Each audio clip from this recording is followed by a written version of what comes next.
ఉత్తరాంధ్రలో ప్రభుత్వంపై వైసీపీ చేస్తున్న విమర్శలను సమర్థవంతంగా తిప్పికొట్టే విషయంలో టీడీపీ నాయకులు వెనుకబడ్డారట. దీంతో టీడీపీ అధినేత చంద్రబాబు గతంలో మాదిరిగానే తమ గళం వినిపించే నాయకుల కోసం అన్వేషిస్తున్నారట. టీడీపీ ప్రతిపక్షంలో ఉన్నప్పుడే వైసీపీని గడగడలాడించిన ఈ ప్రాంతం నేతలు అధికారంలోకి వచ్చాక ఎందుకు మెత్తక వైఖరి అవలంబిస్తున్నారో ఈ కోణంలో పార్టీలో చర్చ జరుగుతుంది. మరి ఈ నేపథ్యంలో చంద్రబాబు ఉత్తరాంధ్రలో ఎటువంటి చర్యలు చేపడతారు? ఎవరి గలం ఆయన కోరుకుంటున్నారు? టీడీపీలో ఎటువంటి మార్పులు జరగబోతున్నాయి? Let's watch the story.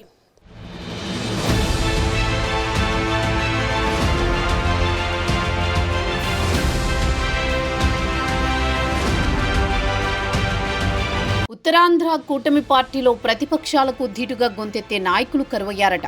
అధికారంలోకి వచ్చినా ప్రభుత్వం చేస్తున్న మంచిని బల్లగుద్ది చెప్పుకోలేకపోతున్నారట. ఈ విషయంలో ప్రధానంగా సీఎం చంద్రబాబు చాలా సీరియస్గా ఉన్నట్లు తెలుస్తోంది. టీడీపీ ప్రతిపక్షంలో ఉన్నప్పుడే వైసీపీ ప్రభుత్వంలో పెద్దలకు తగిన స్థాయిలో ఉత్తరాంధ్ర టీడీపీ లీడర్లు సమాధానం చెప్పేవారట.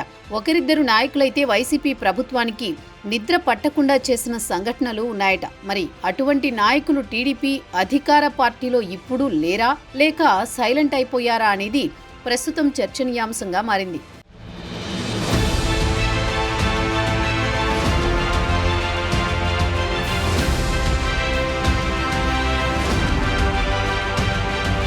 గత వైసీపీ ప్రభుత్వంలో ఎక్కువ ఆందోళనలు, వివాదాలు ఒక ఉత్తరాంధ్రలోనే జరిగాయని చెప్పొచ్చు.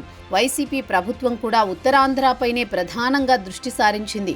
ఇందులో భాగంగా విజయసాయిరెడ్డి వంటి నాయకులకు పూర్తి స్థాయిలో అధికారం వచ్చింది.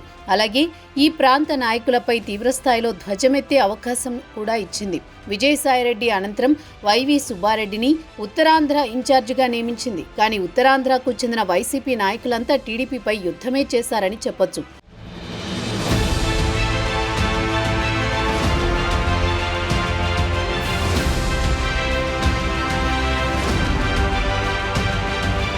ఇకపోతే టీడీపీ ప్రతిపక్షంలో ఉన్న వారితో తగిన స్థాయిలోనే ప్రత్యుద్ధం చేశారు. ఇందులో ప్రధానంగా ఇప్పటి స్పీకర్ అయ్యన్న పాత్రుడు, మంత్రులు అనిత, అచ్చెన్నాయుడు, ఎమ్మెల్యేలు కళా వెంకట్రావు, గంటా శ్రీనివాసరావు ఇలా టీడీపీలోని పెద్ద లీడర్లంతా కూడా వైసీపీ ప్రభుత్వానికి తగిన బుద్ధి చెప్పేందుకు ఎక్కడా తగ్గేవారు కాదు. రాష్ట్రంలో మిగిలిన జిల్లాల కంటే ఉత్తరాంధ్రలోని ఈ నాయకులకు తగిన సమాధానం చెప్పేందుకు వైసీపీ కూడా నానా తంటాలు పడాల్సి వచ్చేది.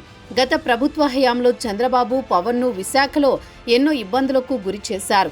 చంద్రబాబు ఉత్తరాంధ్ర పర్యటనకొస్తే 3 రాజధానులకు మద్దతు పలకాలని, 3 రాజధానులు సంగతి తేల్చాకే ఉత్తరాంధ్రలో అడుగు పెట్టాలని కేకే రాజు అండ్కో డిమాండ్ చేశారు. అంతేకాకుండా ఎయిర్పోర్ట్లోనే అడ్డుకునేవారు.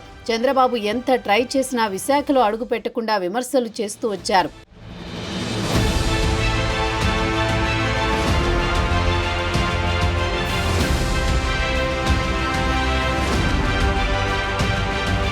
ఇదే విధంగా విశాఖలో పలు కార్యక్రమాల్లో పాల్గొనేందుకు వచ్చిన పవన్ కళ్యాణ్ను కూడా అడ్డుకున్నారు. అంతేకాకుండా ప్రజల నుంచి వినతులు స్వీకరించేందుకు వచ్చిన సందర్భంలోనూ ఆయన పర్యటనపై ఆంక్షలు విధించారు.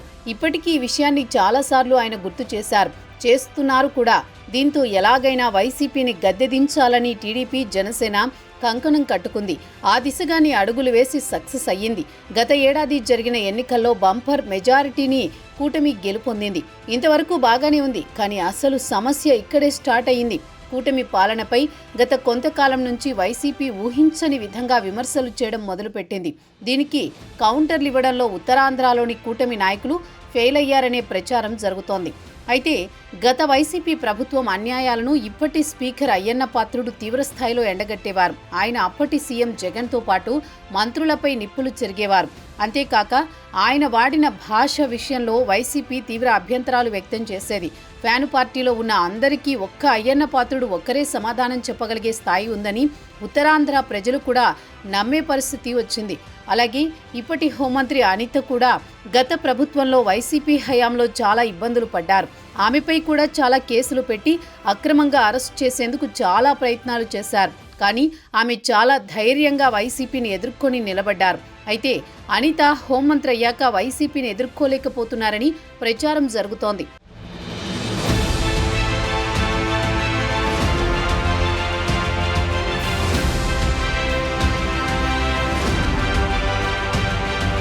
మరోవైపు శ్రీకాకుళానికి చెందిన మంత్రి అచ్చెన్నాయుడు కూడా గత వైసీపీ ప్రభుత్వంలో ఇబ్బందులు ఎదుర్కొన్నారు. కానీ మంత్రి అయ్యాక ఆ స్థాయిలో ఎందుకనో ఆయన వైసీపీకి సమాధానం చెప్పలేకపోతున్నారని తెలుగు తమ్ముళ్లు చెవులు కొరుక్కుంటున్నారు. ప్రస్తుతం టీడీపీ రాష్ట్ర అధ్యక్షుడిగా ఉన్న పల్లా శ్రీనివాసరావు పరిస్థితి కూడా ఇంచుమించు అలాగే ఉంది. ప్రభుత్వంపై వైసీపీ చేస్తున్న దాడిని సమర్థవంతంగా తిప్పికొట్టలేకపోతున్నారని చర్చ జరుగుతోంది. ఇంకా మాజీ మంత్రి కళా వెంకట్రావు కూడా వైసీపీ హయాంలో ఇబ్బందులు తప్పలేదు. ఆయన కూడా టీడీపీ రాష్ట్ర అధ్యక్షుడిగా గతంలో పనిచేసినప్పటికీ ప్రస్తుతం వైసీపీ విమర్శలకు తగిన స్థాయిలో తిప్పి సమాధానం చెప్పలేకపోతున్నారు. అయితే అయ్యన్న పాత్రుడు, అచ్చెన్నాయుడు, కళా వెంకట్రావు, గంటా శ్రీనివాసరావు వీళ్ళంతా సైకిల్ పార్టీలో సీనియర్లు. కూటమి ప్రభుత్వం వచ్చాక వీరంతా ఫ్యాను పార్టీ కౌంటర్లకు ధీటుగా కౌంటర్లిస్తారని భావించారు. కానీ ప్రస్తుతం పరిస్థితి అందుకు భిన్నంగా ఉందని చెప్పాలి.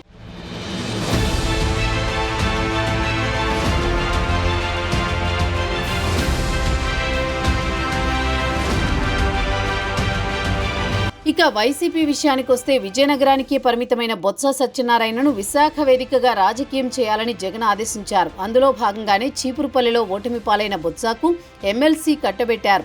అలాగే విశాఖ నుంచి రాజకీయాలు చేసే విధంగా జగన్ ప్రోత్సహిస్తున్నారు. దీంతో ఆయన కూటమి నేతలపై తీవ్రస్థాయిలో విరుచుకుపడుతున్నారు.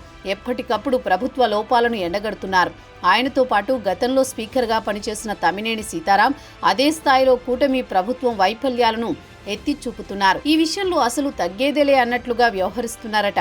ఎన్డీఏ సర్కార్ ఏర్పడిన కొన్ని మాసాల వరకు ఆయన స్తబ్దతగా ఉన్నప్పటికీ ప్రస్తుతం ఫుల్ యాక్టివ్ అయిపోయారు. ఇకపోతే కూటమి ప్రభుత్వం ఏర్పడిన తర్వాత శ్రీకాకుళంలో ధర్మాన ప్రసాద్ కొంతకాలం అజ్ఞాతంలో ఉన్నప్పటికీ ఆయన సోదరుడు కృష్ణదాస్ మాత్రం ఫుల్ స్వింగ్లో ఉన్నారు. కృష్ణదాస్ క్షేత్రస్థాయిలో పర్యటిస్తూ ప్రభుత్వ లోపాలను ఎండగట్టే పనిలో బిజీగా ఉన్నారు. ధర్మాన ప్రసాద్ ఏవో కొన్ని బహిరంగ సభలు, ప్రెస్ మీట్లలో కూటమిపై ధ్వజమెత్తినప్పటికీ కృష్ణదాస్ మాత్రం రెట్టింపు ఉత్సాహంతో రాజకీయ దాడి పెంచారు. ఇక మాజీ మంత్రి గుడివాడ అమర్నాథ్ సంగతి చెప్పనక్కర్లేదు.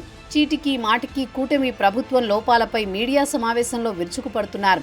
మొత్తానికి గత ప్రభుత్వంలోనూ ఈ ప్రభుత్వంలోనూ నేతల వైఖరిని పరిశీలిస్తే గత ప్రభుత్వంలో ఎంతో సమర్థవంతంగా వైసీపీ మంత్రులకు, జగన్కు ధీటుగా సమాధానం చెప్పిన టీడీపీ లీడర్లు ఇప్పుడు ఆ స్థాయిలో ఎందుకు ఎదురు తిరగలేకపోతున్నారనేదే ప్రశ్న. అయితే రానున్న స్థానిక సంస్థల ఎన్నికలను ఎదుర్కోవాలంటే తప్పకుండా కూటమి ప్రతిపక్షాలకు ధీటుగా రాజకీయం చేయాల్సి ఉంది.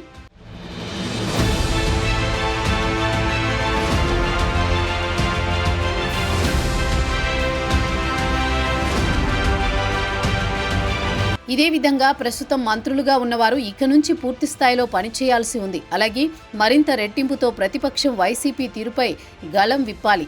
లేదంటే కొత్త వారిని మంత్రులుగా పెట్టుకోవాల్సి వస్తుందనే హెచ్చరికలు కూడా వచ్చినట్టు తెలుస్తోంది. మొత్తానికి ఈ రాజకీయ పరిణామాల నేపథ్యంలో ఉత్తరాంధ్రలో బలమైన గళం వినిపించే నాయకుల కోసం చంద్రబాబు ప్రయత్నాలు చేస్తున్నట్టు సమాచారం. మరి అందరూ కోరుతున్నట్టు తిరిగి అయ్యన్న పాత్రుడికి మంత్రి పదవి ఇచ్చి రంగంలోకి దింపుతారా? ప్రస్తుతం ఉన్న మంత్రులను మార్చుతారా? వారిని వైసీపీకి ధీటుగా తయారు చేసి ఉత్తరాంధ్రలో ఆ పార్టీకి తగిన బుద్ధి చెప్పే విధంగా చర్యలు తీసుకుంటారో లేదో తెలియాలంటే మరికొన్ని రోజులు వేచి చూడాల్సిందే.